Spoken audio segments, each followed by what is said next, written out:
USAA knows dynamic duos can save the day, like superheroes and sidekicks or auto and home insurance. With USAA, you can bundle your auto and home and save up to 10%. Learn more and get a quote at USAA.com/bundle. Restrictions apply. Hey, it's Paris. You know I love sparkly things, right? Like stars. Duh. And thanks to Hilton and Auto Camp, I just slept under them. Picture me, serving looks by the fire outside my luxurious Airstream, making s'mores with the kids, while a national park is our backdrop.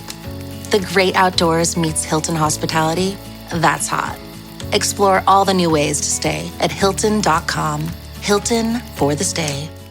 Hi, and welcome to the 10-Minute Food Truck Training Podcast. My name is Bill Moore. I'm the Executive Director of the National Street Food Vendors Association, which is a nonprofit dedicated to education, advocacy, and uplifting all food vendors. Today I'm going to be talking about what should a griddle look like. Should it be burnt black with carbon buildup, or should it be silver? But before we get into that, I want to thank Concession Nation for sponsoring this episode of the 10-Minute Food Truck Training Podcast. Concession Nation is a high-quality builder in South Florida. They have built some amazing units for some of the biggest chains in the U.S., and those chains keep coming back to Concession Nation. They're looking for quality. Concession Nation has it. They're looking for amazing innovation. Concession Nation has that. And of course, Concession Nation has the experience in our industry just like you. Go to concessionnation.com or give them a call. In either case, please let them know you heard about them from the 10-Minute Food Truck Training Podcast.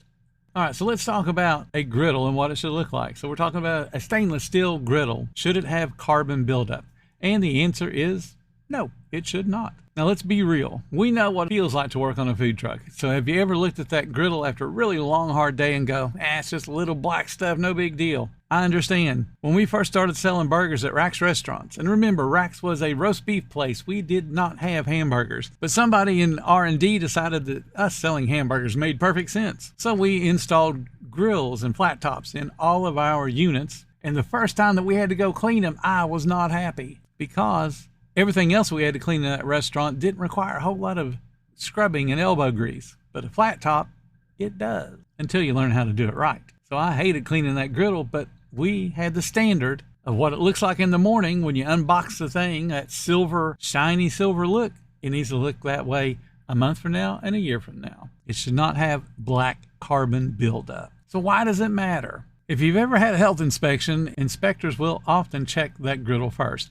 because a dirty griddle kind of is a window to the overall cleanliness of your kitchen. They see a griddle that has built up carbon on it, they're going to be very, very picky about your inspection. Carbon buildup harbors burnt food particles, it harbors grease, it harbors bacteria, and it can flake off into fresh food. It changes the flavor of the food, and of course it has a physical contaminant when it flakes off. Carbon buildup leans bitter. So when you're cooking on top of carbon buildup, you're imparting a bitter flavor to your food. And if you're using a metal spatula to turn it over, you're probably picking up a little bit of those little flakes in there. And it looks like pepper in a lot of cases. Look at that. There's some flavor right there. Nope, that's a physical contaminant that is not pleasant to bite into. Nobody wants yesterday's burnt onions on today's smash burger, and they certainly don't want yesterday's burnt flavors to create that bitter taste. There was a hibachi food truck super proud of their food, and they asked me to help them out, and the first thing we did was look at their griddle and say, you got to clean this, because I'm not going to be involved in something where you're cooking food on something that filthy. No,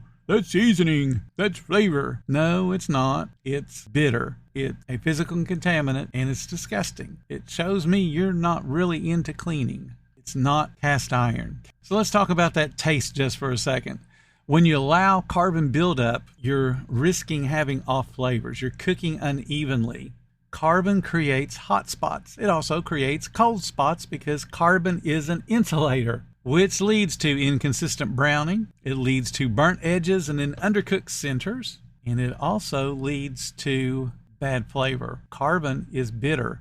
And when it imparts that bitterness, you can't uncook it. It's there. Now, carbon buildup also, again, creating hot and cold spots means you have to constantly turn up your propane just a little bit to get that 350 or 375 or whatever it is you're looking to cook at. So over time, you'll think, well, I wonder what's wrong. I keep having to turn this thing up. The reason you're having to turn it up is because you're insulating it. So those burners work harder, you're consuming more propane, and what you're going to end up doing when there's hot and cold spots is you're going to warp the top of it. Once it starts to warp, it's also going to start to crack. What I have found food truck owners tend to go is for that 1/2 inch or 3/4 inch plate because it's cheaper. And that thin of a plate is very prone to warping and to cracking, especially when there's uneven heat distribution. So if you've never had to replace one, typically what you do is you pull the whole unit out and buy a new one. Now, according to the FDA, the food code very plainly states food contact surfaces must be cleaned at least every 4 hours during continual use, and that includes your griddle. Cleaning between the rushes and then deep cleaning at the end of the day isn't the best practice. It's the professional standard. Now, how do I know that? I told you Rax started having a griddle. So Rax had one, Wendy's had one, Shoney's had several. Hardee's had several. We had them at Burger King for breakfast. Even though the burgers are charbroiled and go through a broiler, we did have a small griddle for the breakfast foods. McDonald's, Whataburger, all of them had griddles. And you know what? At the end of the day, it was cleaned back to silver. Not one of those chains allows a griddle to have seasoning. So what you do is you strip it all the way down to the bare metal every single day. So it looks that grayish, silverish color. No burnt built up anywhere. Then the next morning, you're putting a little bit of shortening on it or a little bit of cooking oil, and you're allowing that cooking oil to smoke. That creates the seasoning without it being built up. So it's not burnt black seasoning. It is a deep, rich brown. And then as you start to cook on it, it layers its own seasoning there from the fats that are coming out of the food you're cooking. And you're constantly scraping them off. The neat thing about a stainless steel griddle, you can keep cleaning it all day long with the proper tools. So what do you need to do if you've allowed yourself to fall in for the amateur, that seasoning right there, you don't want to ever clean that off. Grandma told me. So during service, you want to use a food grade scraper. You want to get one that's got the little sharp edges or the razor on it, and then you scrape after every single rush. Now at Wendy's, we scraped after every single run of burgers. As you are cleaning as you go, that makes the end of the night much easier to clean. At closing, scrub the griddle with a grill brick or a grill screen. Use a little tiny bit of hot water, not cold water, because you don't want to warp or crack that surface. Now we put just a little tiny bit of oil on there. That helps break up the friction when you're using a grill pad. So you're going back and forth with it, or you go side to side, whichever direction the stainless steel is already running in, you go one direction. Typically it's going to be front to back. Now here's the thing. I ran a $5 million a year Wendy's in the Virgin Islands, and we ran that $5 million Wendy's when our most expensive food product was $3.99. So does that tell you how many burgers we were cooking every single day to be able to hit a $5 million a year average? And you know what? Those griddles every morning were looking like they were brand new. It doesn't take a lot of time to clean a griddle if you know what you're doing. We had a 4-foot and a 6-foot griddle. And the 6-foot one was the one that cooked all day long. The 4-foot one we only turned on and off when we were busy. And then we had a third 4-foot one that, again, when we were busy, it was on. When we were slow, it was off and cleaned. But the 6-foot one was on all day long. Cleaning it, a 6-foot griddle, took about 15 to 20 minutes max. It doesn't take that long.